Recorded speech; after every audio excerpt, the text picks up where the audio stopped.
Hello, folks. My name is Gavin McInnes. Lived in America for about 15 years, but I'm a Canuck at heart, and I think that gives us a unique perspective on the Americans. And I'll tell you what I'm seeing. This is the Real Housewives. That's correct. This election between Trump and Hillary is like putting on the Real Housewives. In what sense? It does two things. One, it gets moms stuck to the couch, and it gets dads off the couch. You ever put on Real Housewives when your dad is there? Boom, he's gone. Mom just becomes transfixed. It's like putting on Elmo in front of a toddler. They just go, she's a bitch. And that is why Trump is going to win by a landslide. Now, I haven't decided who I'm voting for yet. I want to remain impartial, but I'm starting to think it might be Trump. And this is because if we had the same demographics we had for Reagan, when we had Romney versus Obama, Romney would have won by a landslide. But you know what? The dads went, I'm not getting off the couch. Real Housewives isn't on. I'm not sitting up. And so Obama won. He won because of 80% of the voting bloc, which is either women and or visible minorities and or young people. That's why we, as dads, lost. That's not happening this time, and you can already see this with the polls. The reason Trump is doing so well in the polls is because dads are going, yeah, no, I got a second, yeah. For some reason, I always imagine them talking like Bill Burr. Yeah, I want to talk to you. Yeah, I'll answer the question. Yeah, this is a mess. It's a mess. Every dad has turned into Bill Burr with this election. And he's answering questions, he's answering polls, and he's going to go to the polling stations. Conversely, women are not going to show up to the polls. You know why? Because Hillary's a shitty heroine. She's sort of like fake Oxy. Actually, Oxy's a good heroine. That's a bad example. She's like Xanax, 30 joints, and 20 beers. She's a crappy version of a heroine. And this isn't, you understand, we haven't pulled out the big guns. So already we don't have this sort of like, rock the vote, and you got to get out and vote, and ladies, you need to vote for a lady. That sort of enthusiasm you're not really seeing. Women are lackluster now. We still have to November, and we still have 3 movies to go. Again, I'm a Canadian looking out from in, and I got to say, these Americans, they love their movies. The whole reason Al Gore became popular, the whole reason global warming became a thing is because of The Inconvenient Truth. No, Uninconvenient Truth, the movie.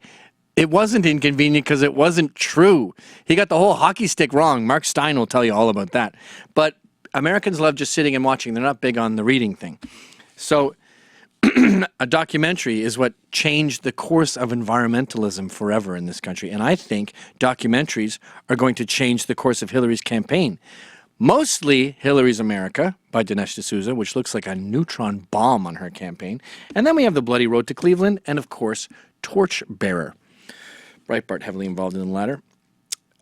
Those are going to fry her because they're going to tell the truth. And nothing hurts a candidate like the truth. Actually, nothing hurts a candidate like any little glitch. What was it, Howard Dean? What did he do? He went, ah! One little funny scream. Sorry, I screamed wrong, and he's ruined. 3 damning documentaries in a culture that is 100% based on movies. You're fried. And this is a woman, by the way, who's going to throw so many stones from her glass house that in her already imploding universe, she's going to make it way worse because she's going to attack Trump for being a womanizer while married to a womanizer whom she claims is going to be handling the economy. This guy, Bill Clinton, is going to be handling the economy. So Hillary is conceding that if you vote for me, you vote for him, while saying she's empowered and she's a feminist and she can do it all herself.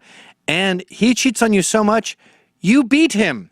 Hillary Clinton cannot talk about domestic abuse. She is in a relationship where she domestically abuses her spouse.